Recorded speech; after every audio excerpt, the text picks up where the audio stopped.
Welcome everybody, I'm Sherlock Holmes. Thank you for joining me in another live stream. In this stream, hopefully my mic is on and everything's going smoothly, but in this stream, I'm going to be building some alien frame staple coils, and I think I'm going to run through it kind of like a quick tutorial because I have hair in my mouth, because I already have like a full-fledged tutorial on the alien frame staple, but seeing it in that form where it's, you know, cut and edited, you don't see the whole process. So you can in this see it live, and if you have any questions or anything like that, you can drop it in the comments and I will get to them there. And we'll see what else happens as we're going through this live stream. We've got a bunch of familiar names in the chat. Welcome everybody. Welcome Scuba, Vaping Headbanger, Mike Knight, DJ UD. What's going on, man? We got Danny in the house. What's up, Danny? Alright. Hey guys. Alright, so we're gonna pretty much jump right into this now.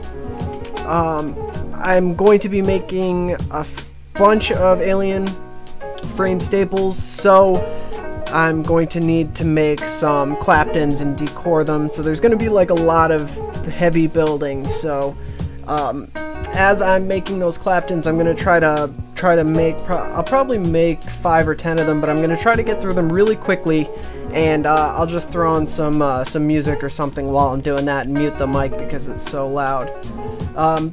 Thanks again everyone for joining. It's awesome to see you guys all here. Thank you so much for tuning in and viewing and supporting. I love it. And again, if you have any questions, just go ahead and drop them. I'll see them on the screen there. Let's talk a little bit about what you need to start building an alien frame staple. Now obviously, well, hopefully, I wouldn't recommend if you're trying to learn aliens for the first time starting with this coil. I would start with the 3-core alien or the dual core alien, something that's a little bit easier without the multiple cores, because then you're doing 2 principles. You're doing the alien and stabilizing cores. So start with just a regular alien clapton. So I'm working under the assumption that you already, you know, are somewhat familiar, but just in case, tools we're going to need, flush cuts, pliers. I'm going to be using 26 gauge kanthal and 0.5 kanthal ribbon wire. And the reason I use kanthal for this build is I don't want it to ohm out super low. I want these to end up around 0.11 on a dual coil setup, so 0.22-ish, give or take 0.02 on a single coil. So hence the kanthal, because by nature it is a little bit more resistance. Now you can use any kind of wire you like, just be conscious of the fact that the different types of wire will affect your resistance differently. Swivels, mini vise, my whole little setup here. If you're seeing anything and I forgot to mention it, in the description of this video there are links. They're affiliate links, so I do make a small commission, but it doesn't change the price for you. But you can get, I've listed everything that I recommend or that I personally use, and it helps support this channel if you use those links, so that's awesome. Let's see, what else? Oh, before I get into building, I want to mention that our vape family in San Francisco is at a critical junction right now. They're the local council and the mayor in San Francisco. Yes, San Francisco. I was thinking Seattle. So in San Francisco, they are about to ban flavors for e-juice. Now, it's easy to say, oh, well, that's San Francisco. I don't have to worry about it where I live. I mean, what can I do anyway? It's not going to affect me. The reality of the situation is that this can set a very dangerous precedent and a domino effect, which none of us want or need. Could you imagine what that would be like? No more, you can't walk into your local shop and taste a bunch of different flavors. Just not being able to buy flavored e-juice. It's already passed one vote. It goes to another vote in, I believe, a week. And action needs to be taken right now. I'm going to post a link in the description of this video for when it's uploaded. So if you're watching the replay, A, thank you so much. B, you could find the link in the description.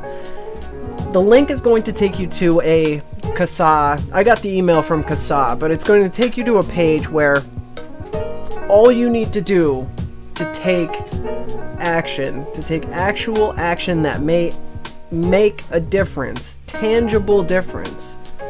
All you have to do is put in your name, and I believe it's your name, your phone number, and your email address. Oh, and your zip code. And what it will do is it's already filled out. The message is already filled out, so you can either personalize it or not. That's your choice. But what it does is it emails, I think it's the 8 board members or the 7 board members and then the mayor. And I got a bunch of auto responses from them, but I have a few different Gmail accounts, so I did it with all of them. And it doesn't matter that I'm in Pennsylvania. It's still just showing that the vaping community will not put up with this kind of nonsense. But it's an extremely easy form. Like I said, name, phone number, email address, zip code. You press send, and it shoots email to all of the board members, or not board members, the council. The message is already filled in. It takes 30 seconds maybe. If you have autofill, it takes less. So if anybody can do that for me, oh, here, I'll just do it. Bear with me, guys. I gotta go searching for this email real quick here. But it's very important. I expect expect anybody who is watching this right now or in the replay to take the 30 seconds to go fill this out. It's so simple. It takes no time at all. We need to start taking action. Alright, here it is. I got it.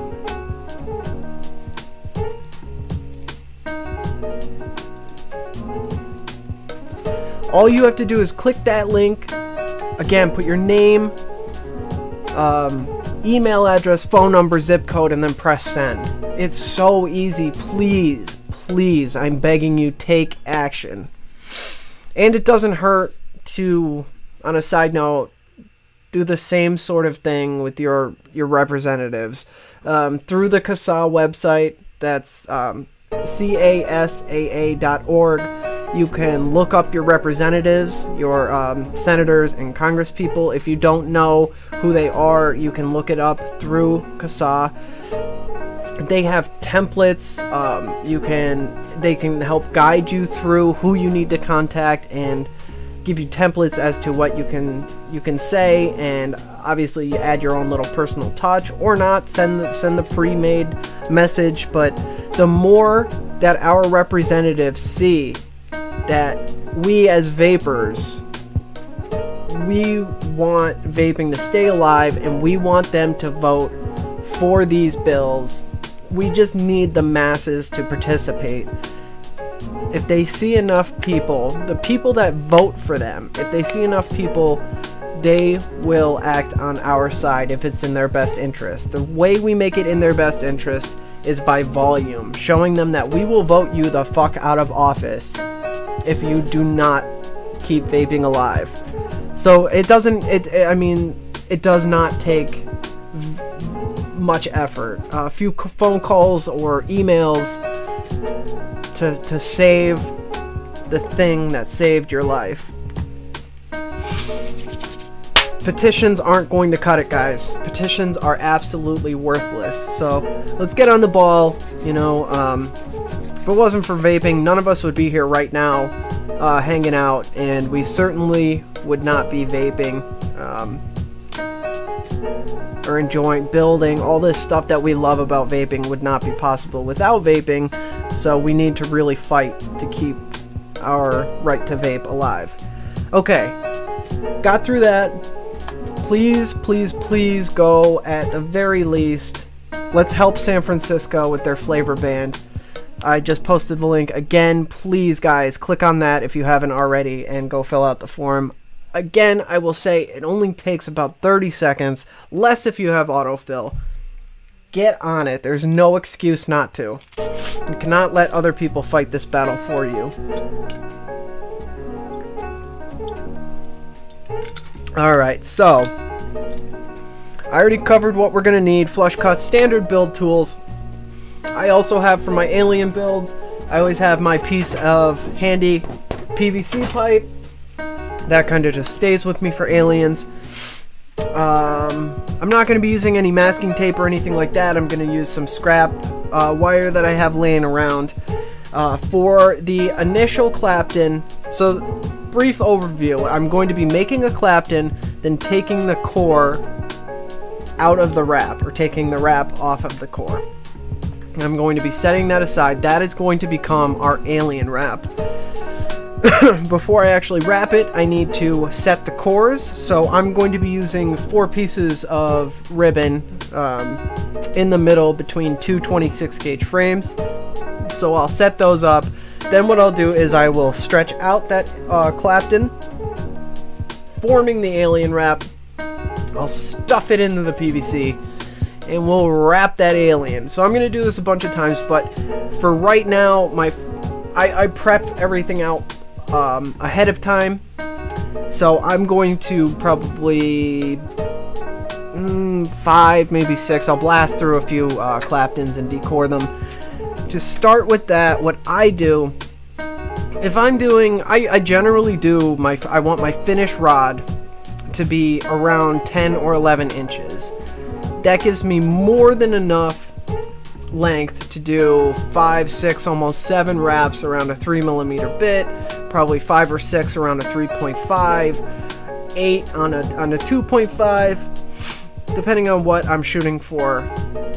The 10, 11 usually makes it. If I want to do 8 wraps on a 3.5, I'm obviously going to need more length, so I'll build it to probably 12 or 13 inches. The reason I bring that up, I need way more D-cord clapton. So I'm going to probably cut 20 inches. I'll have a 20-inch piece of 26 gauge clapton. And that is what I will use to make all my claptons. So I want nice, long D-cord claptons. That way when I stretch them out, I have a lot of alien wrap to work with. This will allow me to A, finish the whole thing, and B, if I mess up in the beginning while I'm trying to find my groove, if I mess up here, I still have enough alien wrap to finish the rest of it. Or say I, you know, screw up in the middle and I have enough here to salvage it, and I have enough alien to finish the rest of it, and hopefully salvage another coil out of the last half. Excuse me, guys. I'm a big fan of having more rather than less. It's really, really shitty if you're nailing the alien and you're like, yes, I got it, and you run out of wrap and it's too short to make a dual coil, and that's what you're going for. That sucks. So more is always better, in my opinion. So that's how I do it. So that's what I'm going to be doing right now. I'm going to take my 26 gauge kanthal and get it started. Again, like I said, I'm going to be doing about 20 inches. Now, if you are a beginner and you need wire, KB Vaper on eBay or through their website, they have like 10 packs, 6 packs of 100-foot spools of different gauges from, I think, 36 up to 24, maybe even 22, but they're like multi-packs, different gauge wires. Great value and a great starter kit. It gives you like a bunch of different gauges, so you can do different kinds of builds.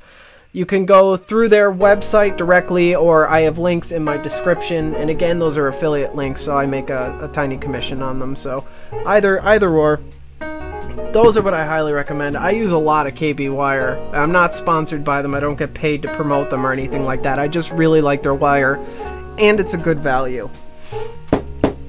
Alright, as I said, I'm using kanthal because I want to try to keep the ohms a little bit higher.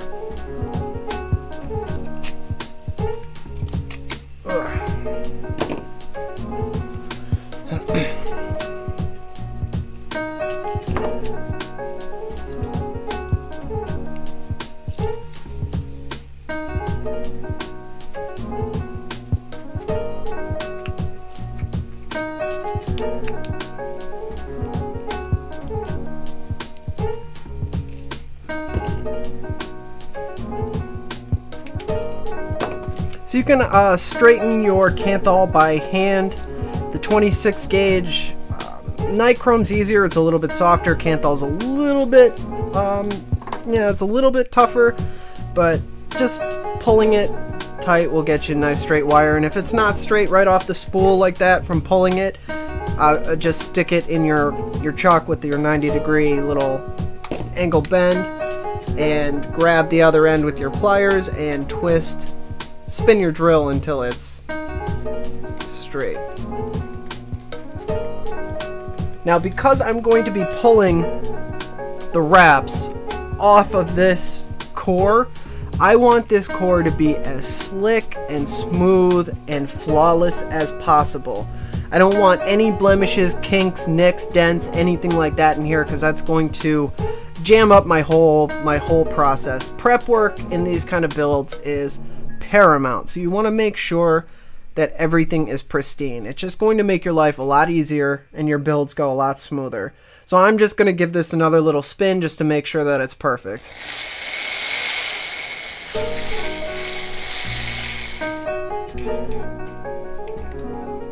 That's looking pretty good. I'm gonna anchor the swivel end down. I'll show you how I prep out my D-cord claptons.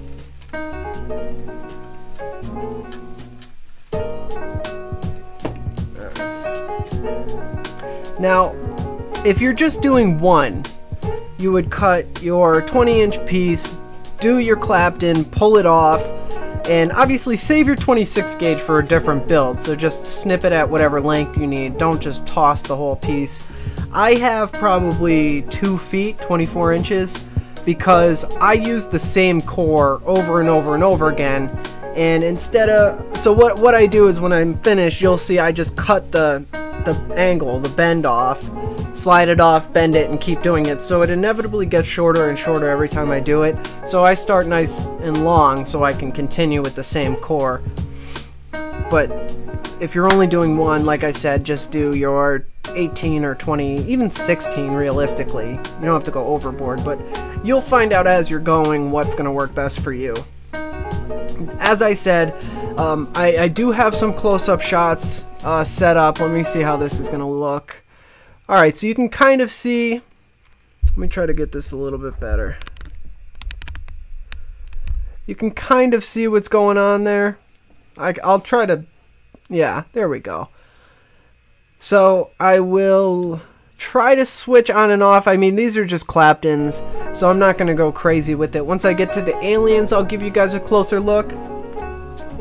But for now, as I said, I'm just going to blow through this really quick. Now for the outer wrap, I'm using 36 gauge nichrome. And I always use nichrome for my aliens because A, it's a softer wire. It's more malleable. Malleable. It's softer, it's more forgiving, and I just love the way it looks. It's nice and shiny like stainless is, but it, I don't know, there's something about it, I just like it. You could definitely do this with 36 gauge kanthal, no problem. Sometimes the nichrome will compensate for some minor errors, like if you didn't stretch it quite enough, sometimes the nichrome can help fill that gap a little bit, if that makes any sense. Like, because it's softer, it just, for me, it's always been easier to use, and I just like it. Alright, let me catch up on chat quick before I start hammering out these sorry guys, these claptons. My family's getting sick, so we'll see. Ah, my music is on. Oh, so my music's been on that whole time. That's awesome. Can you guys, did you guys hear anything I say? Or have said? Jeez Louise.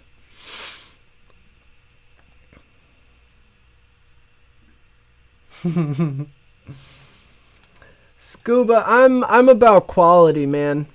Quantity doesn't. I'd rather 15 good people than 1,500 shitty people. Yeah, definitely give this video a thumbs up if you like it. That'd be cool. And for that San Francisco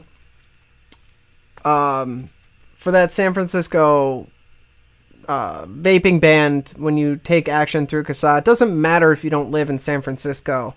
We just need an overwhelming show of support for not passing that flavor ban. So regardless of where you are in the world, let's show them what vaping means to us.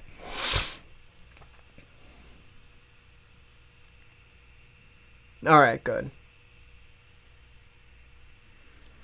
Vegas, yeah, you know, when I get a decent, you know, heavy dry hit, I can definitely feel a scratchiness.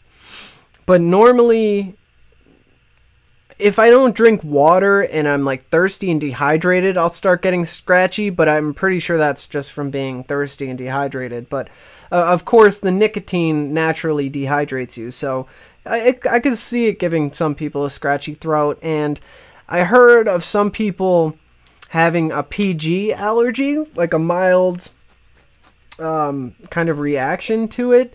I know that if I vape high PG juices, I kind of get dryness like throughout here, like around my nose a little bit, but it's nothing that like I would need any kind of, I don't even put lotion on it. It just ends up going away. So I don't even know if that's just like an environmental thing or a seasonal thing, but the only, I mean, I don't know if it's PG or not, but I've heard similar things happening to people who actually have PG allergies. That's what makes me think it might be that, but other than that, I've never had like a severe itchy throat or anything at all from vaping. Vaping has actually improved my health tremendously.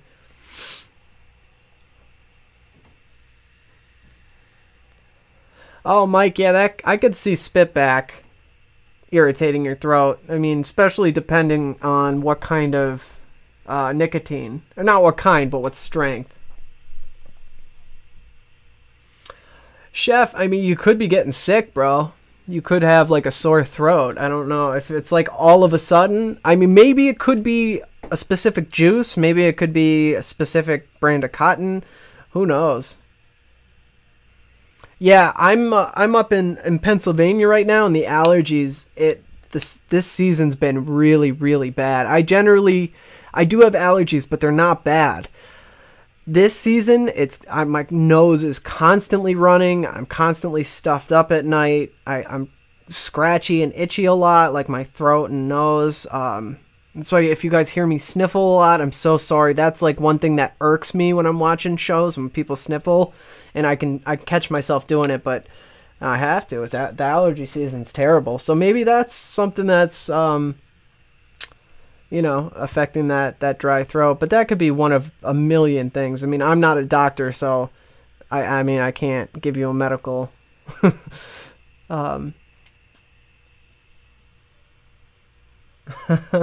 Thanks, Troy. That's really nice of you.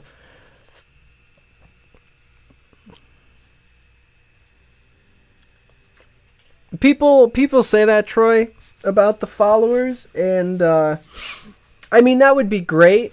You know, when you have a lot of followers like that, like a lot of followers, it makes it much easier to support and sustain a channel. But that's not why I got into this in the first place. You know what I mean? Like my goal when I decided to do this was to help beginner builders learn to build, or even advanced builders. Like I'm constantly learning. There's no such thing as mastering coil building, at least for me. I constantly learn. There's always new tips and tricks. People find new methods. It's an evolving science almost. And so everything I learn, I just want to pass on in a manner that I wish I had when I was trying or starting to learn. Am I making sense? Like I'm trying to make the content that I wish I had access to when I was trying to learn to build, watching YouTube videos. And I really want to reach as many people as I can and create. The other half of that is to create a community around this channel where anyone can come and ask any question they want without feeling stupid or getting made fun of or feeling humiliated. I want it to be a place where people can ask those questions. Like, I remember trying to ask these builders that I saw on YouTube questions through their comments and messaging them and just trying to get any kind of like feedback or any kind of questions answered, and nobody ever got back to me. So when I decided to start this channel, I was like, I am going to do whatever I can to help people who want to try to learn to build. So that's why I'm doing this, not, you know, to have 1 million subscribers. I mean, that would be nice because it would pay for itself, but you know, I'm really okay with where we're at.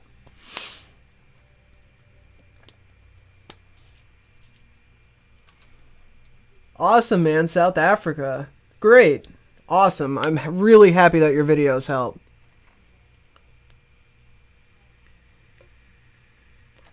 Awesome, Bob. You and I are going to get this, all right? So, Bob, as I'm going through this, if you have any questions or need clarification on anything, if I don't, like, immediately address your question, just keep hitting it. Have other people, like, I want to help you get this down. Awesome. See, Mark, that's what I love that, Mark. That's awesome. I'm so happy to be able to have helped. And like I said, I learned from other videos and other builders too all the time, so it's always evolving. All right, I'm going to jump into this. I really didn't mean for that music to be playing that whole damn time, because that's the only track that's like just instrumental that I have that I really love, that I would you're going to listen to the same song. I love it. I hope you guys like it. I hope it doesn't get annoying. But so I'm going to throw that on and bust out these claptons real quick, or these D-chord claptons. And once I get done, we will proceed to stacking the cores and mounting them and stuff. Yeah, the staple, the difference between a 3-core alien clapton or just a fused alien clapton and the frame staple alien, it's noticeable. It really is. It's not just like one of the aesthetic kind of things. I mean, the flavor is awesome, and they perform differently depending on what you build them from. So I highly recommend learning these coils. All right, so I'm going to get into it. I need to pop some earplugs in.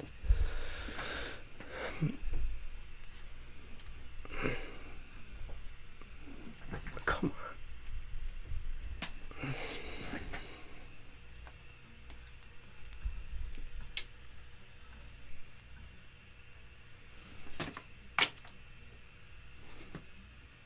on. All right.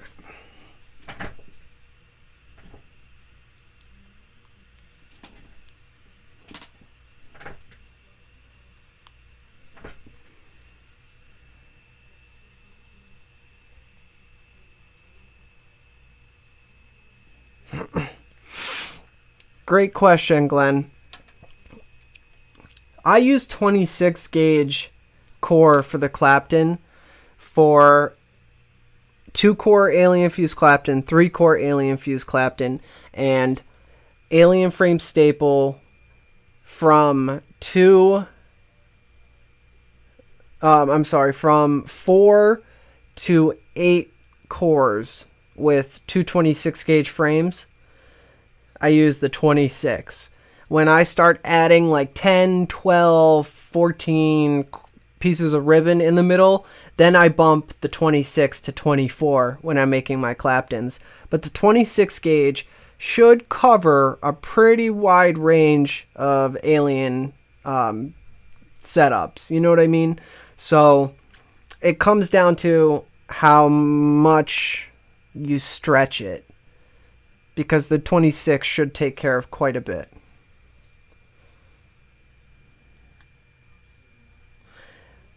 Guys, if you like my videos, definitely feel free to share them to your friends. That would be cool. All right, let's get going here, guys. The track is by Oliver Thomas Klein, by the way, the music you're about to listen to. I have his SoundCloud linked in the description, so, you know, if you want to go check him out.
I leave about an inch left protruding from the clapton. This allows me to grab onto it before I stretch it. I use a little hand clamp like this on my actual vise, and I clamp that tail against the stand and then stretch it. So that's what I recommend doing, at least. Now, also another thing, when you're wrapping these claptons, you don't need to use a ton of tension on the spool. You don't need to be pulling real tight. Just have it tight enough that it's just going to, you know, flow naturally and clapton correctly. You don't need to be killing it with the tension. If for some reason your if your clapton is still stuck on the core and it's not springy, just reverse the direction of your drill and give it a few seconds just so it breaks it up and loosens everything. But don't go slamming on it, because then you're going to expand the inner diameter of the clapton and throw everything off. So just enough to be able to get it off.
Alright, I have 1, 2, 3, 6 D-cord claptons. Just chilling.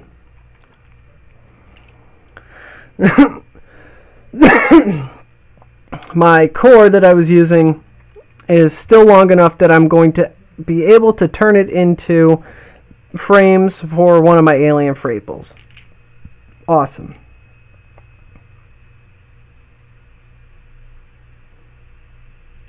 I always forget to secure my wire. Like, I'll just leave it. I tuck the wire underneath itself and underneath the spool to like keep it when I'm doing that. And I'll forget that I didn't like secure the end of the wire, and I'll bump it and my spool will just, oh, it's the worst. One time I had 250 feet of ribbon despool on me. That was terrible. Alright. I have the claptons off, decord, sitting there. I have my ribbon prepped out already. I'm going to be doing the method where, like I said, I want 11-inch finished product as far as the rod. So I have 22-inch pieces of ribbon. And what I'll do is I'll take 2 of those and thread it through the swivel and fold them over so they're equal lengths. Once I have that done, I take the 26 gauge again at 22 inches and thread that through and fold it so it all comes together nice as a little frame staple core. So right now I'm going to grab 2 pieces. Some of them, when I prepped them, weren't exactly, like that one's an inch difference. So I'm trying not to waste wire here. Find one that's somewhat close.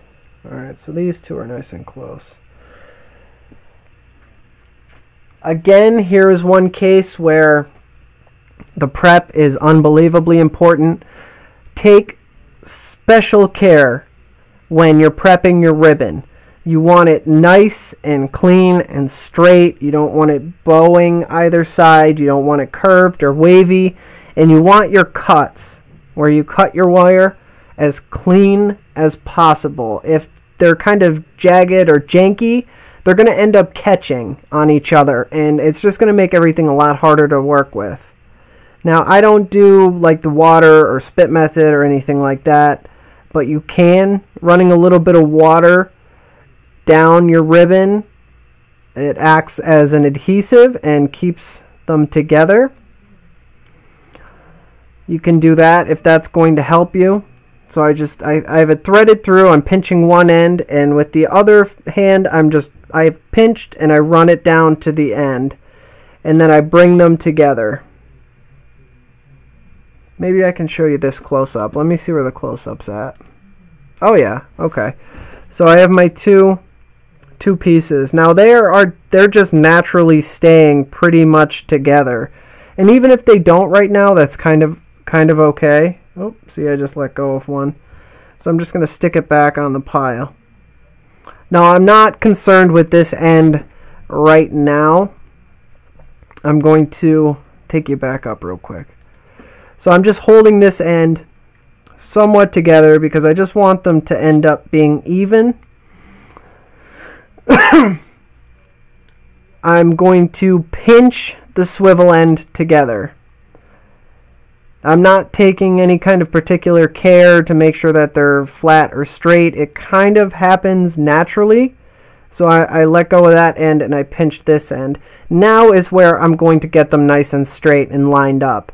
And I do that by pinching in opposing directions. Like one, I'm pinching down on the horizontal, and the other I'm going to pinch on the vertical. This just works. It just lines them up for me, just pinching in opposing directions. And I keep this opposing direction, like my thumb and my finger, these ones are parallel with the ground or with the table. These ones are vertical. And I just pinch and pull all the way down, and it just lines up and stacks the ribbon as I go down. So now I have, let me show you on the close-up here. I have my 4 pieces of ribbon, nice and stacked.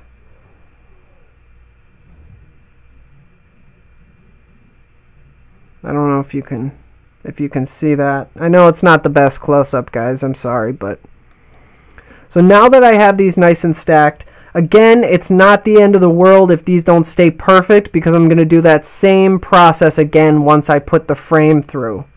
But I'm being a little bit more careful because the more I can keep them together and straight right now, the easier my life's going to be. So I take my 26 gauge frame. I do the same thing. I just thread it through and drop it on the floor. Then I look for it. Once I find it, I thread it through again.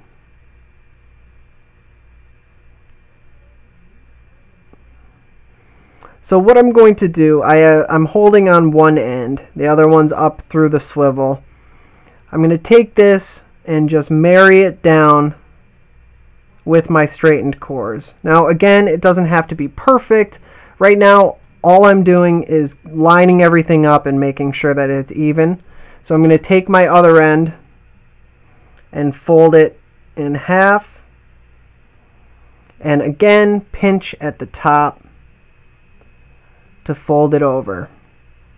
Now I'm letting go. Obviously nothing's stacked up. So here's where I'm going to do the pinch in opposing directions again.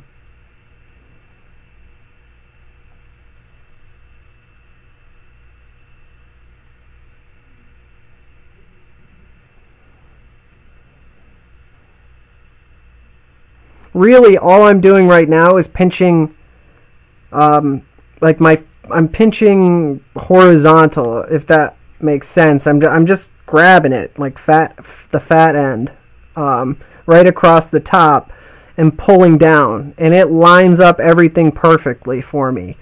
So now is when I'm going to actually like stabilize everything. I'm gonna put some ties on it. So I need a piece of, here we go. Here's a piece of stretched out alien. For some reason I just like the alien wrap. It just works well for me, and I always have scraps of it. So I start at the swivel and I tie it up as close to the swivel as I can.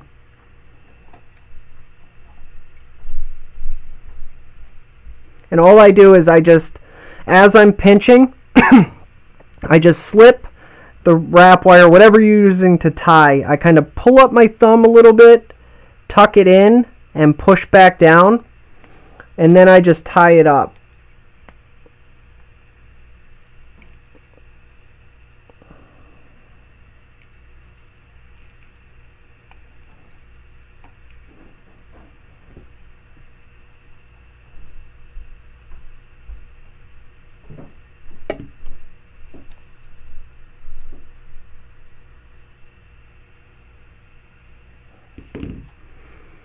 Now you can put another support in the middle to help keep everything nice and together. If you're moving fast, like if you're wrapping this really fast and you don't have a support in the middle, the ribbon tends to like bow out and it'll pull it right out from what you have secured in the chuck. So it's good to secure it if you're going to go fast and if you're in the beginning trying to learn this for the first time, because it just helps keep everything together for you. So same thing, I'm pinching. Let me see if you can see this on the close-up yet. All right, perfect. I'm pinching it. My swivels don't want to. I have my 4 vertical up and down in a line ribbon wire cores with 26 gauge on either end as the frame, and I'm just pinching it. Everything's nice and lined up. Again, I just slip it under my thumb and wrap it, not extremely tight. I don't want it to warp or bend. This one's just a support, so it doesn't need to be tight. You just wrap it a few times to keep it there. And it's actually better, in my opinion, if this support wrap can slide, because we're going to need to move it out of the way at some point eventually. Again, I just pinch and pull. Everything's still in line.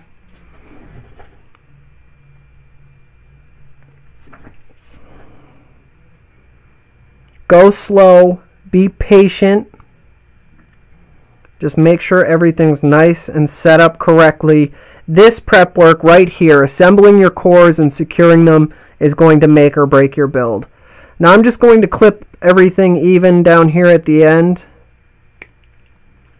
so it's all the same length. And again, right now I'm pulling on this. I want to make sure everything's tight and in line before I wrap up this end. Now this is the end that's going to be installed into the chuck. So I definitely want this to be tight because the chuck's going to tighten it down anyway. Some people use masking tape for this. You can use daubs of like a glue stick. Anything that works best for you or whatever you're most comfortable with, go ahead and do that. Now it's nice and secure. I'm going to pull over my drill. Get this out of the way.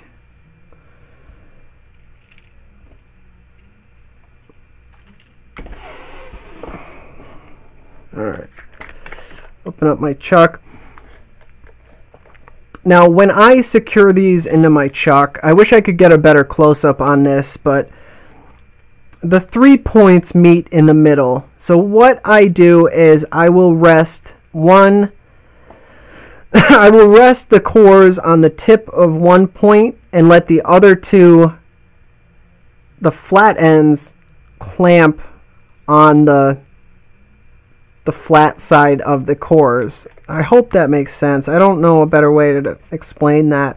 If you watch my other videos, you can get a close-up on this process. But as you're tightening this down, and you want it nice and tight so it's not going to go anywhere, you want to make sure that your chuck isn't warping or bending or throwing your cores out of alignment.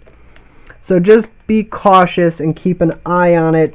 If it's getting warped, center it differently, center it better, or realign it, something like that.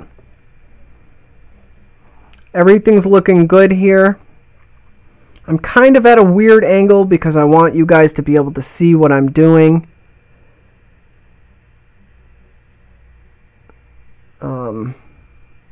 Damn it, do I have the music on again?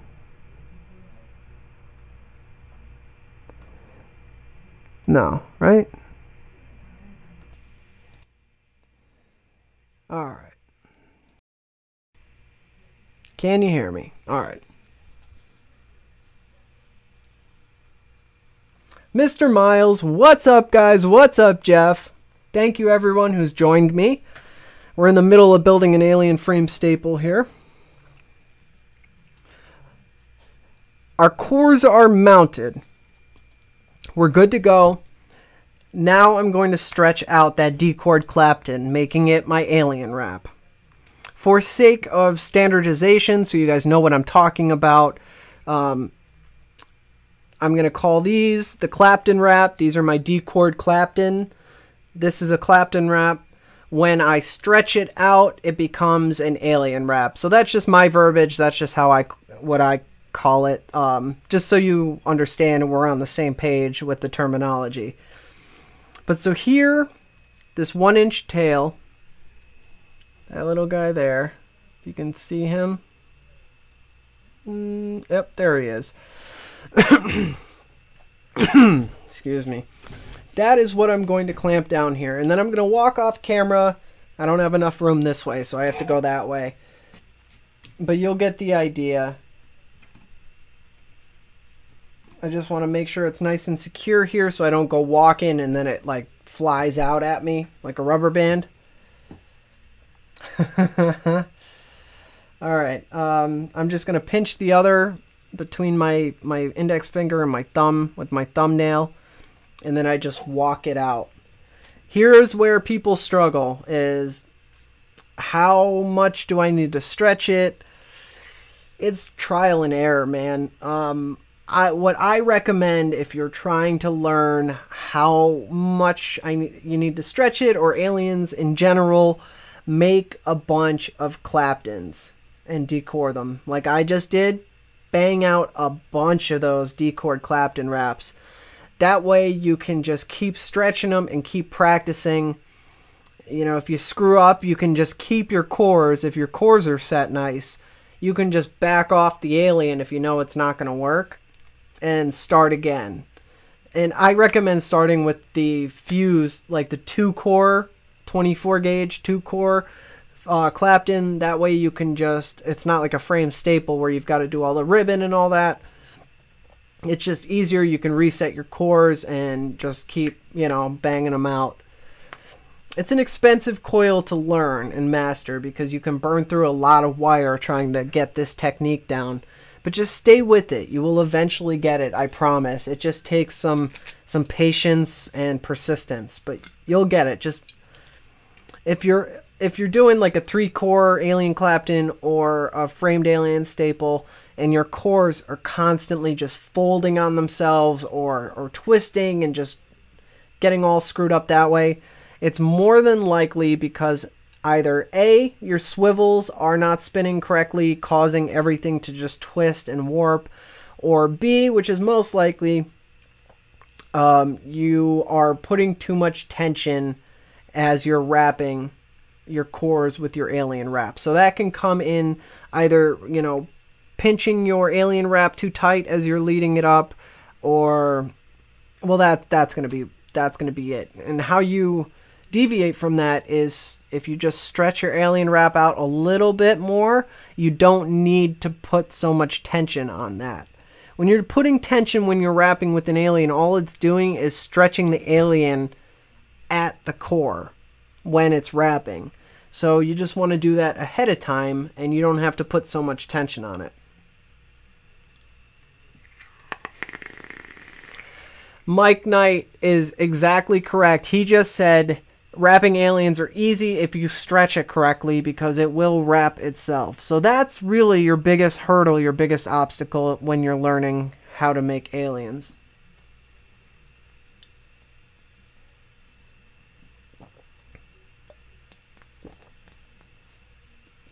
All right, let's get to making this.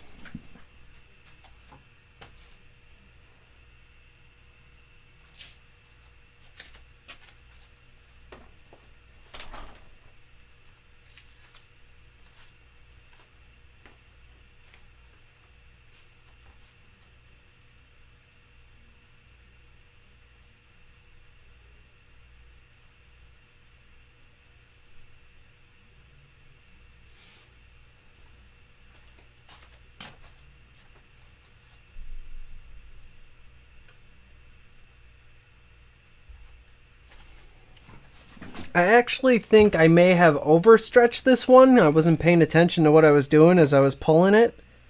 I'll know very, very quickly if that was the case. Now, another important thing that I should have mentioned earlier.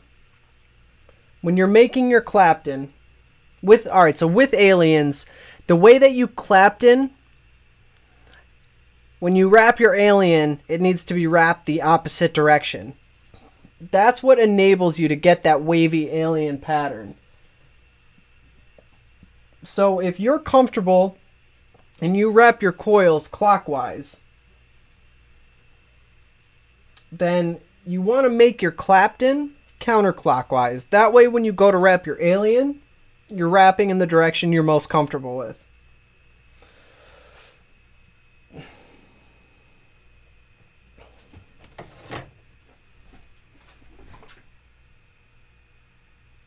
Oh man, yeah, I may have overstretched this. We'll find out.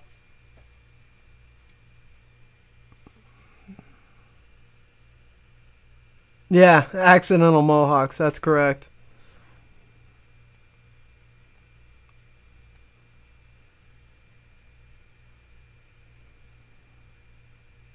So I'm going to reverse the drill, making it spin the opposite way that I wrapped the clapton. And I'm just going to get it started.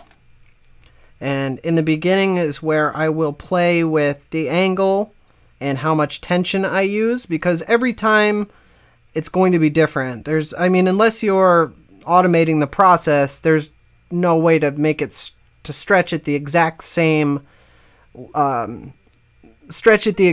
way every time, because you may have to stretch it longer if you made the clapton longer. So always just play with it here at the beginning and find out where you're at.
Yeah, see, that was a little bit too much for my taste as far as how much I stretched it.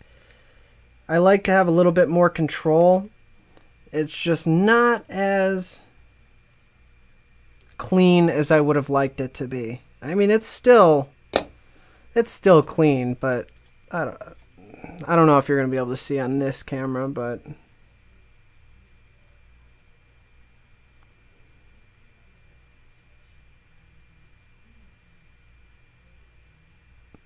I don't know if this camera even autofocuses, to be honest with you. But I know this one does.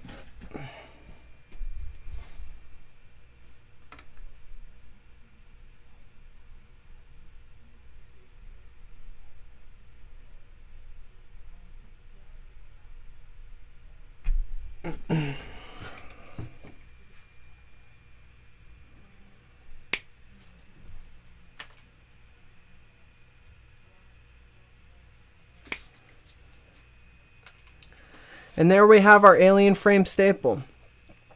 Now, I have found, at least for me, I'm pretty sure this is a universal truth though, the wider my cores are, the less of an angle I need to use. It's more toward the 90-degree mark than it is like leaning real far forward toward the swivel when I'm, with my angle with the alien wrap. It's still an angle. I'm leaning a little bit toward the swivel, but not as much as if I was doing just a alien fused clapton. All right, let me see where we're at in chat.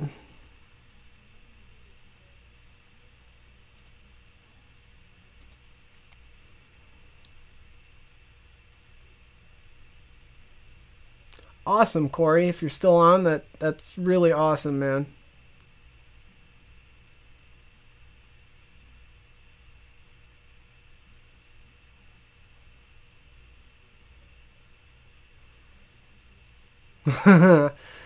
Graham, that's too bad, man. I didn't know you had a channel. Let me check out this channel.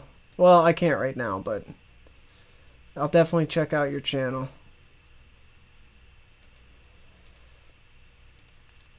All right, we got Houston.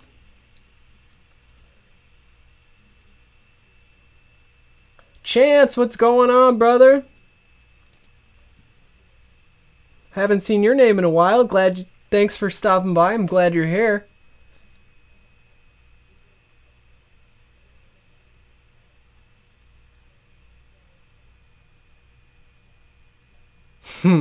Yeah, Country gave me the bug today. I was after we did our little live thing, I was hanging out and I was like, you know what?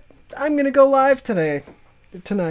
Why not? Do some builds, you know? Why not? Fuck it.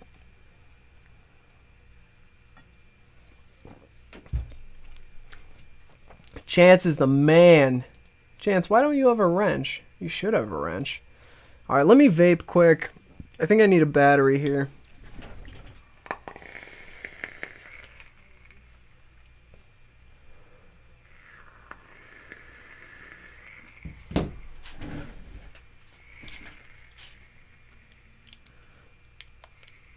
Alright, let's see. We're going to be rocking some Perfect Storm by Sinking Ship. This is like a peach ring.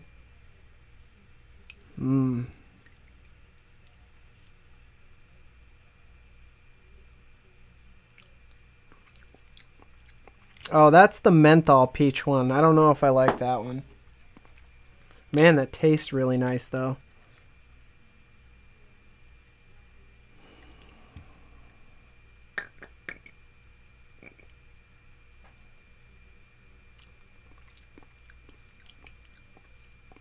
Oh, baby. Alright, so I don't know what it is about mint. I do not like mint flavors. Like strawberry ice, and they put the mint, like, I don't, it's just not for me, man. I just can't get on board with it. I hated menthol cigarettes, and I think that hate of mint just carried on over. I like mint. Oh, this is a banana runt flavor. Oh, buddy. That smells nice. That hate of mint just carried on over into vaping, I guess.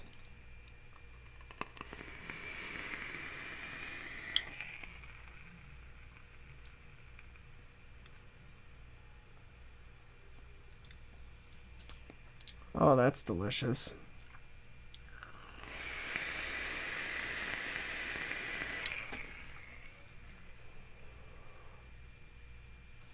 I don't have a flavor card in front of me. I wish I did. I could tell you guys about this. SinkingShipVapors.com if you want to check out this line. It's pretty damn good. The Abyss, I did a review on. It's one of my favorite flavors. Awesome, Twiggy. I'm really, really happy to hear that. All right, I'm gonna continue working here. Oh man.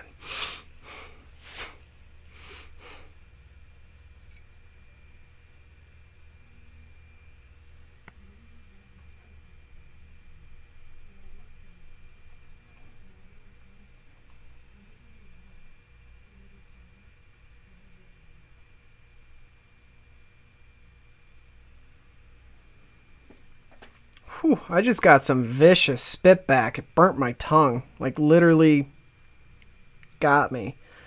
And I forgot to cut myself some 26 gauge. Where is that? There it is.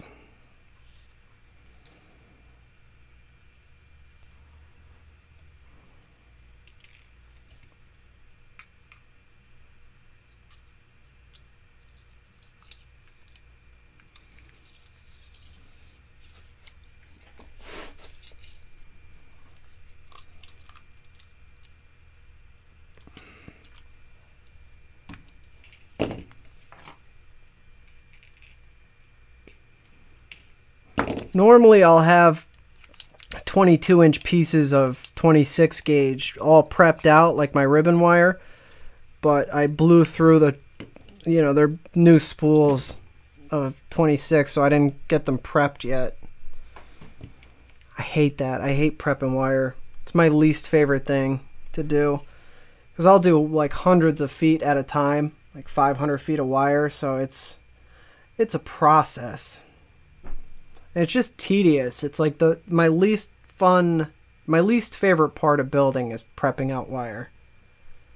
Damn it.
Son of a bitch.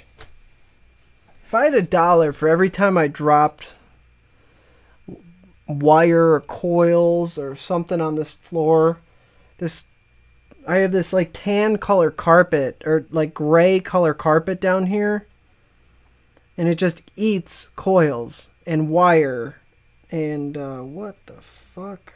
It's impossible. This when I drop something, 9 out of 10 times I don't find it.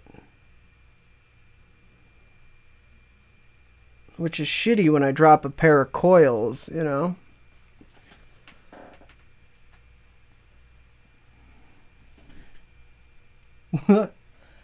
Damn it.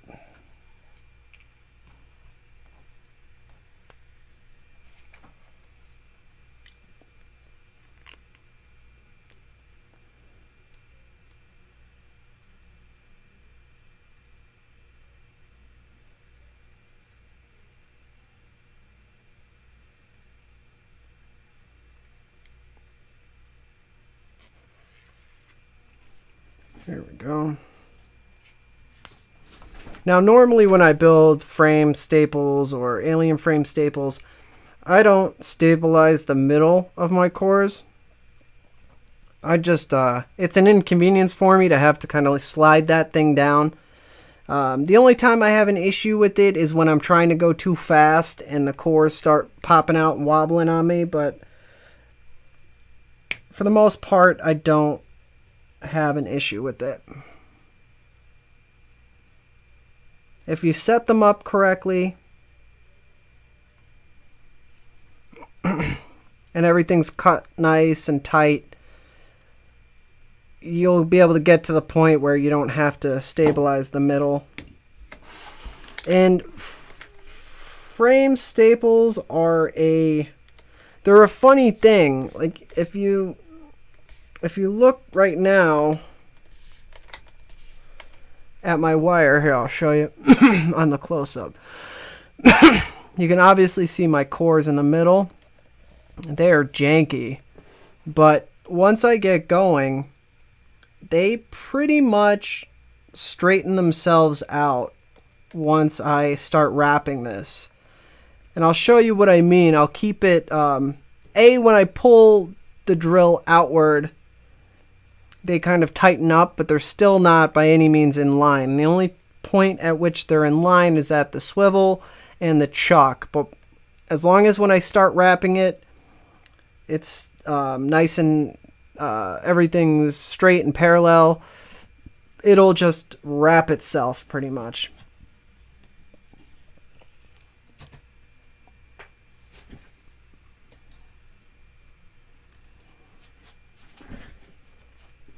Another thing that I do, especially when I'm in production mode,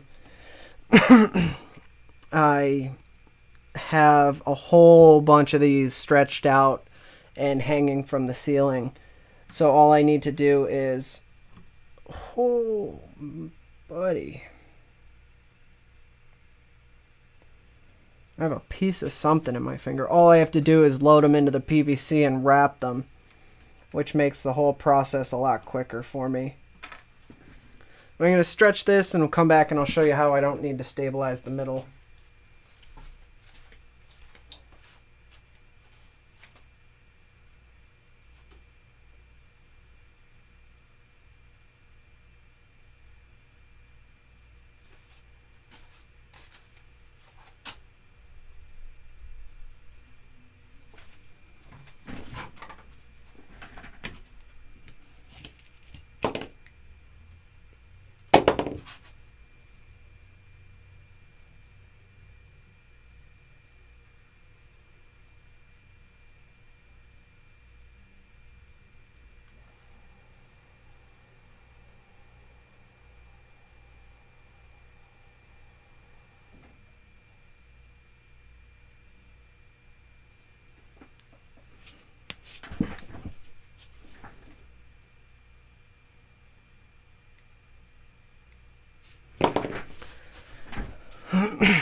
With the dual core, you you don't even have to. You could do the no stretch method. There's nothing to fold over on itself.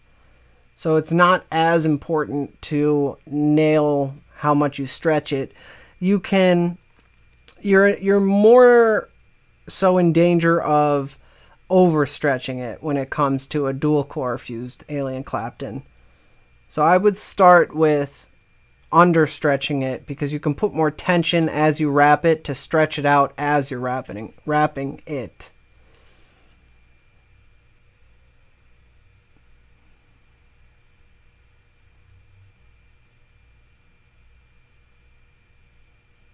Come on now.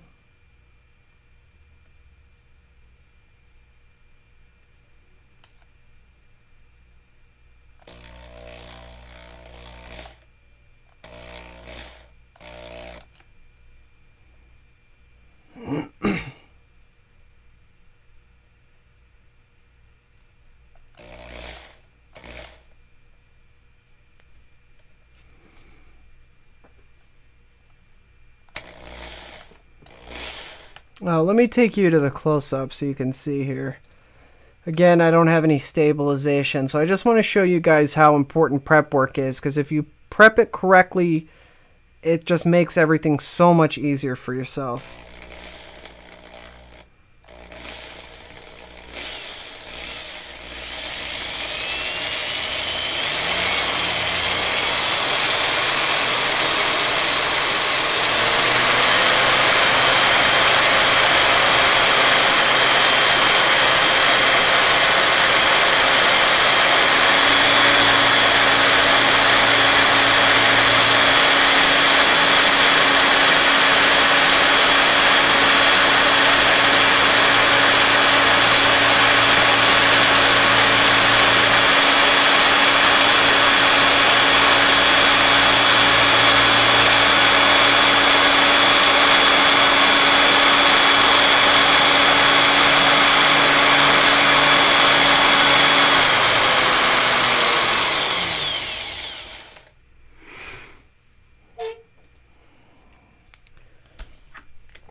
And there you have it. It just, as long as you have it all in line and it's wrapped in the beginning and everything's parallel and straight, it just kind of keeps itself straight and lines itself up, so you don't have to go crazy trying to stabilize the middle.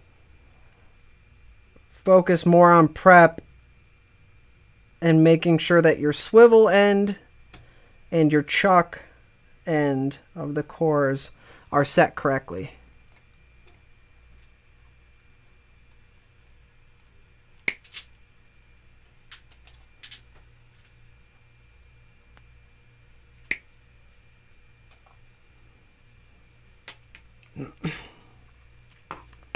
All right, let me answer any questions that we have here, and then I'll get back into it.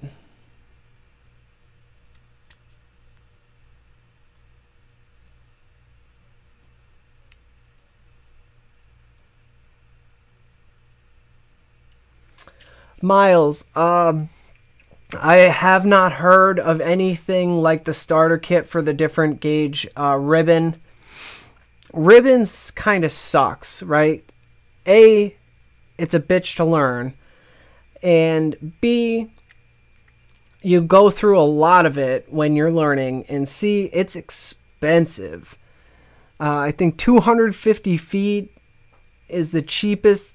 $20 for 250 feet of 0.5 is the cheapest that I've been able to find for decent ribbon, because that's, you can sort of cut corners with round gauge wire with the higher, with the lower gauge, like 32 through 22. You can get away with cheaper wire.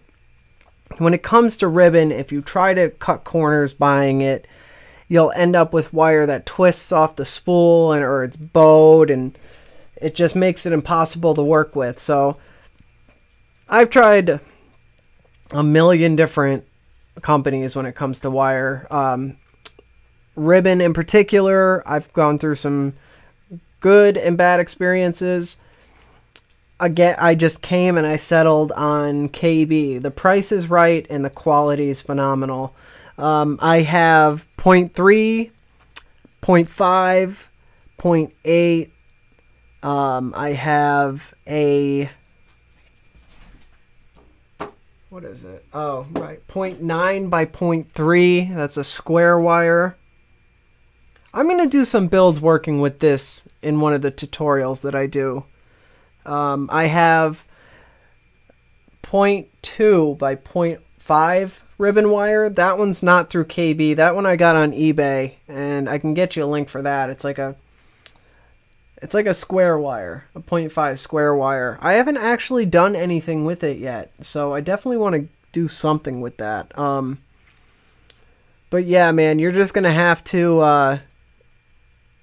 There's no beginner kits or anything like that with the ribbon. I buy mine.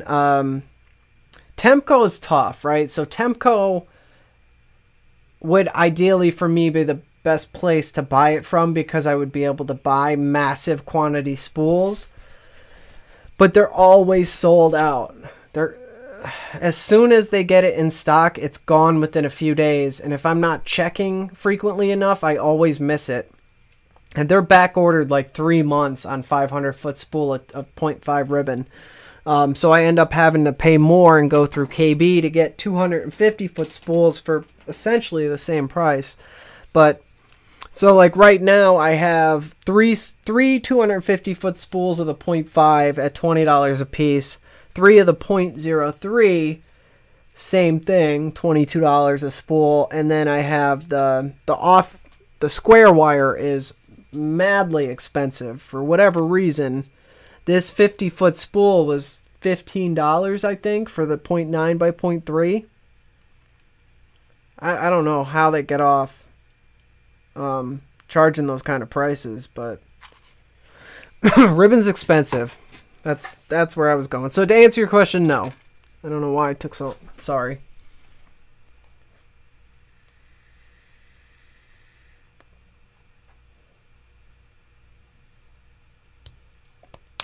Mike Knight brings up a good point from Squid Dude. Stretch it until you feel that breaking point.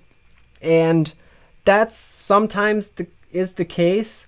But that's a one-size-fits-all solution, and one size does not fit all when it comes to aliens. You can't stretch... You know, your cores are different sizes, and really you're going to have to stretch it differently for every different size, so that's not like... That's a good starting point. Like when you're first trying to gauge how much you need to stretch it, it'll be easy to stretch, but all of a sudden you're going to come to a point. So stretch it slow, but you'll come to a point where you can just tell. Like any farther and it's not going to be good. Start there, and then you can decrease or increase how much you need to stretch it.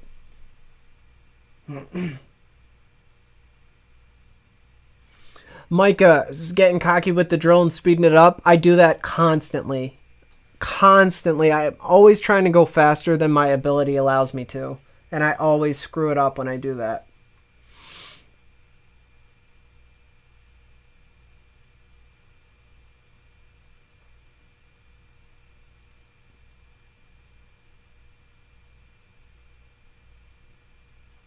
Miles, I'm with you on the higher gauge being harder to see. Because, I mean, aliens are aesthetically pleasing as well as functional. So, and Mike is correct, though. Yeah, the flavor does get better with a 38 or a 40 gauge alien.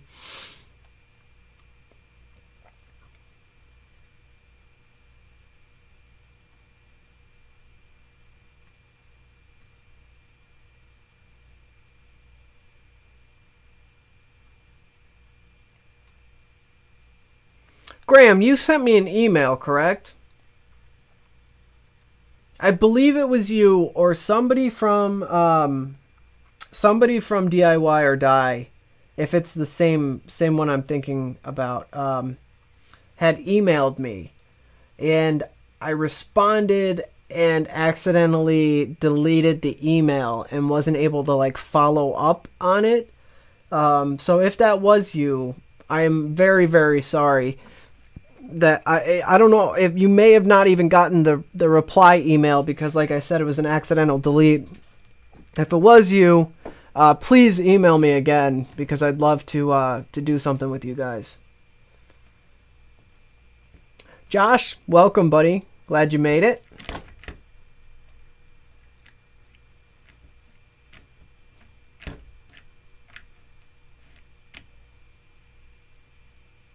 Miles, I've always thought about that, man, like how, because in reality, I could nail it down, right? I could measure how many inches of clapton I make, and then how much, like I would start with, all right, I'm going to make 16-inch claptons and make it to 16 inches, and then see how far I have to stretch it to nail it. And then I could really automate and take the guesswork out of it. But at this point, just doing it for so long, I just have the feel or the eye, like I know how to stretch it, so I don't. But that would be tremendously useful to be able to tell people this is how much you need to stretch it for a particular build with this material and this gauge. Man, you should definitely do that.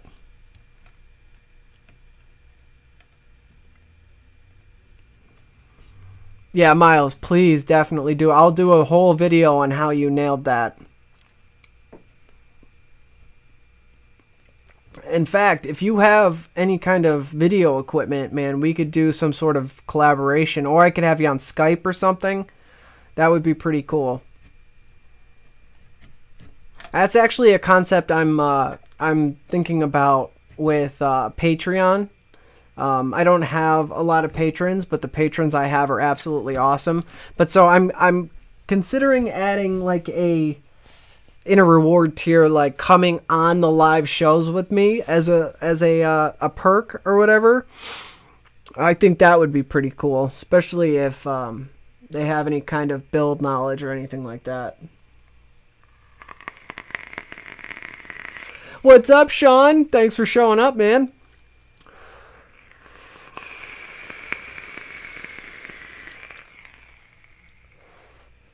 Man, I scorched my tongue.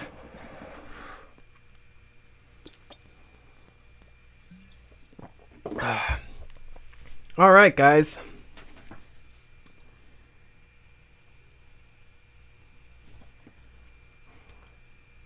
Ah, Miles doing the name drop, huh? Close to Fagin.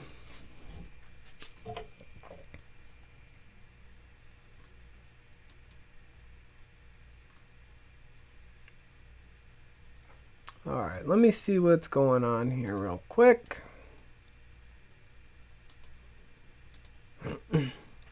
All right, we're a little past an hour and a half, and I pretty much accomplished everything that I set out for in this video.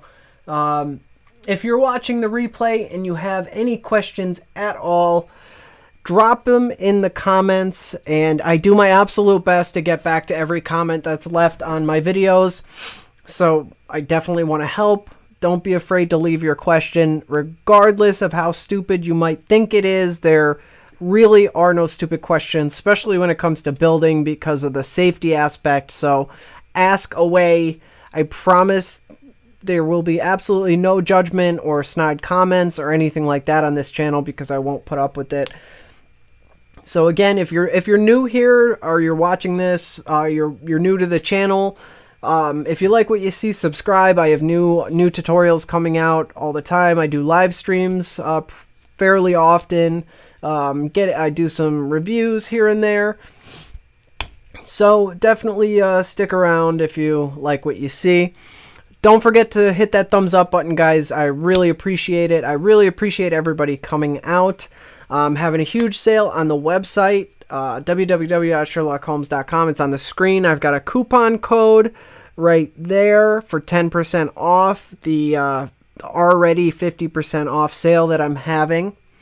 If you guys find value in this content and you'd like to help support and sustain and help this channel grow, I could do more videos and better quality videos. If you'd like to help support that, you can check out my Patreon page. As I was just talking about, I have some really cool reward tiers for people who help support the channel. Some of the tiers have like monthly pair of coils. Other are exclusive access to streams like this, behind the scenes of me making videos, and I just try to include my patrons in as much as possible. I want to say thank you to Aaron, Mark, and Chris. You guys are awesome. Thank you so much for helping me out. I really appreciate it. You guys directly contribute to the success of this channel, so thank you. If you, let's see. Yeah, subscribe, share. Share this video, guys, if you like. If you want to help grow my subscriber count and viewers and stuff like that. With your help, I can reach more people. If you, share this video, then more people will be able to learn to build. Any other quick questions? Drop something again. Oh, man. All right. Any quick questions before I wrap this up, guys? Let me hop here on chat.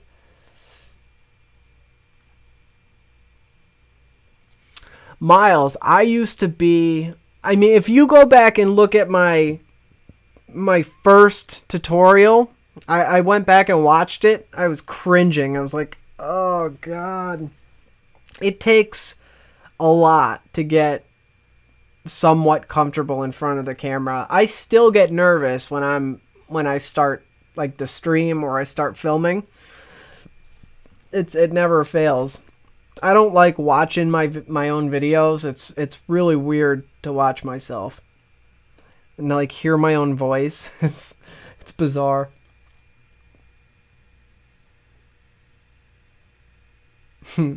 That's right, Miles. A lot of stupid people. Yeah, dude, staggered builds can be pretty damn tough. It's a whole different concept, and it is not easy. Even a staggered fused clapton is still a difficult coil. Ribbon wire gauges, how do they work? All right, so ribbon wire gauges are measured by width, height, and width. They're flat. It's flat wire, so they will be it's 0.05, and it's a 0.05 of measured in millimeters, I believe. Yes, millimeters or centimeters. They're small, so it'll be 0.03 by 0.01. So the 0.03 is how wide it is, and the 0.01 is how thick it is. Now there's your standard flat ribbon wire is 0.3, 0.5, or 0.8 by 0.1. And then when you get into square wire, it's 0.5 by 0.2. So it's just a little thicker. Same, oh Jesus. It's just as wide as the 0.5 by 0.1. It's like taking two pieces of the 0.5 by 0.1 and putting it together, and you get the 0.2 by 0.05. And again, it comes in different types of wire: stainless, nichrome, kanthal, and that works the same way round wire does. Different types of wire perform differently.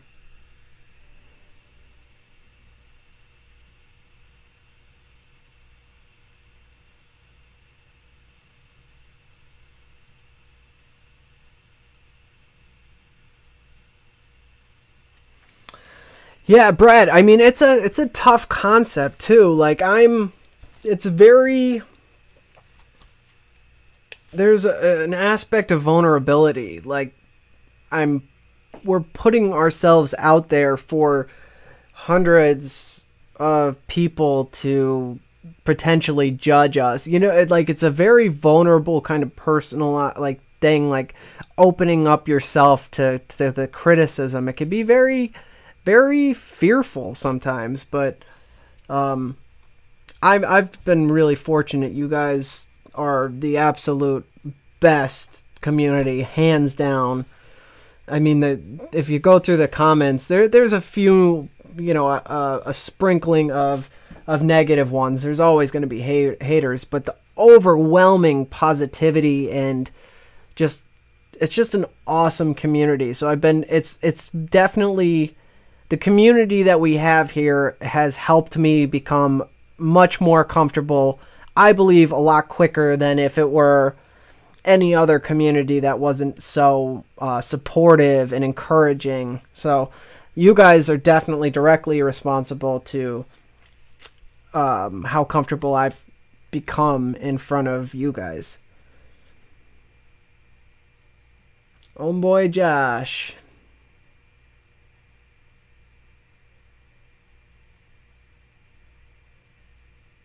Oh, that's great reasoning. Almost didn't want to show people because it would make their builds too easy.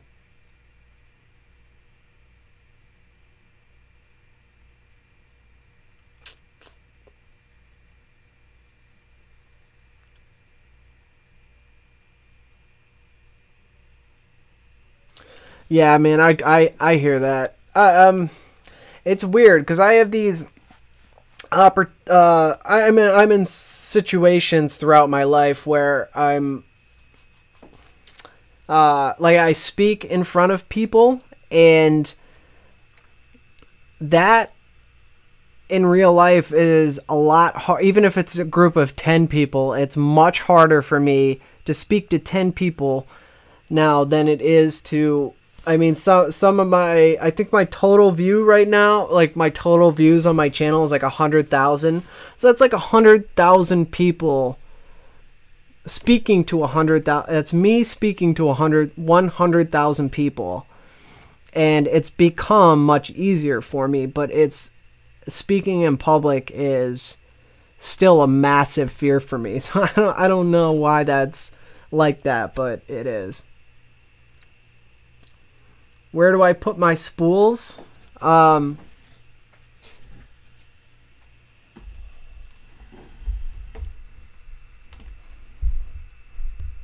That's where I have all my spools. Oh.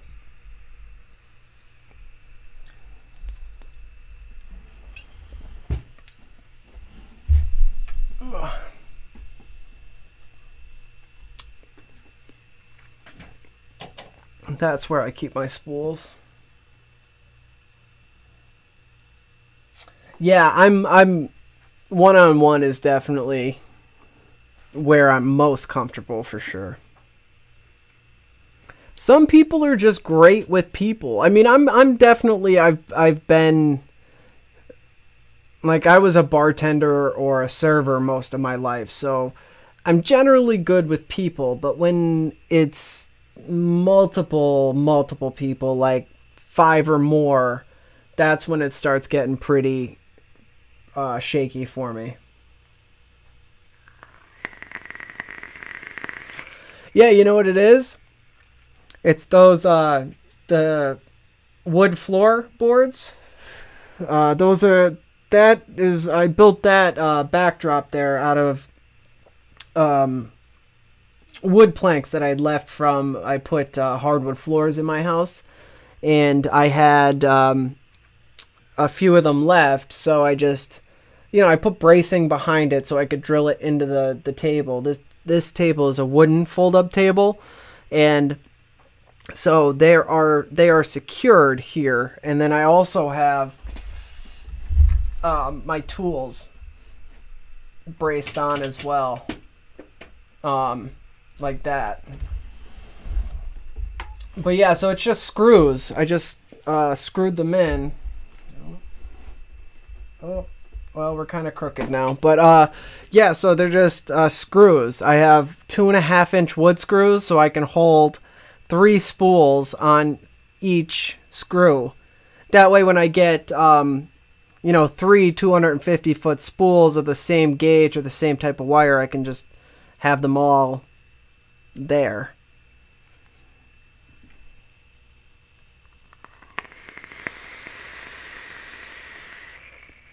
Awesome, Brad. I'm so happy you made it, man. Thanks so much. What's up, TC Vapes? Thanks for joining us. We're about to wrap it up. Hey, Juan. But all right, guys. Yeah. So I'm thinking I'm going to wrap it up there. Thank you everybody for sticking with me through this stream. I hope some of you guys learned something. Hopefully. Hey, what's going on, man? Hope you guys get your framed alien staples down. I hope this helps. Again, any questions, contact me directly through email, message me through Facebook, or drop a comment. And yeah, just thank you guys, everybody, so much for all the support and encouragement. It's awesome. Definitely leave a thumbs up, guys, if you haven't pressed that thumb up button.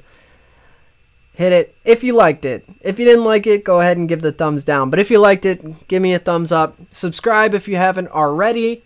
And I've never done this before, but let's try to get to 3,000 subscribers. Maybe you guys can help me grow a little bit if you share this video or just tell your friends about me. And we'll see if we can get this... Thanks, Conqueror. See if we can get this channel moving a little bit so we can reach more people and help more people become builders. But that being said, I'm going to go ahead and get going here because I'm tired. And it's been fun, guys. Thanks so much. I will catch you next time.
Fuck.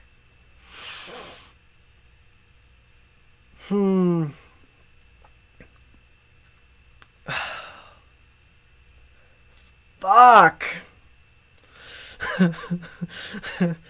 That whole time I was fucking on a tangent preaching about how everybody needs to get involved with CASA and the San Francisco thing. I'm gonna really... fuck. Real quick, guys. The San Francisco Council is about to ban flavors from e-juice in San Francisco. And why this matters is because this will set a very dangerous precedent and can create a domino effect that'll spread through the country. It doesn't matter if you live in San Francisco or not. Go to that link I sent you. And here, I'm going to send it again. It takes 30 seconds to fill out.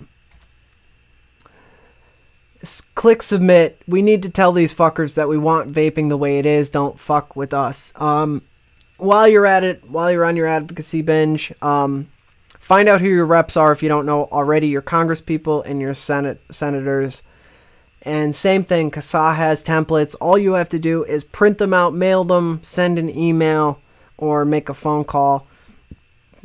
We cannot rely on other people to do it. We have to stand up and fight together. It's the only way we're going to be able to save vaping. Yeah. Oh, God. I said it so much better, too. Of course, when the mic was fucking muted. God damn it. Such is life. But alright, guys. Thanks again. I'm going to wrap it up for real this time. Again, you guys are awesome. Thank you so much. Make sure you go click that link. It takes 30 seconds. Just do it. Please, please, please just do it. And again, any questions or anything, drop it in the comments. I love you guys. Thanks so much for all the support and encouragement. You guys are really, I say it all the time, but for real, that you guys are what keep me doing this. Because it's a lot of fucking work and I don't feel like doing it half the time, but the encouragement and support and positivity keeps me going. So thank you guys so much. I do it for you, and the fact that you guys appreciate it makes it easy for me to do. So, alright, I love you guys, and I will see you next time. Take it easy. Be safe. Have a great weekend if I don't go live again and don't see you. Bye!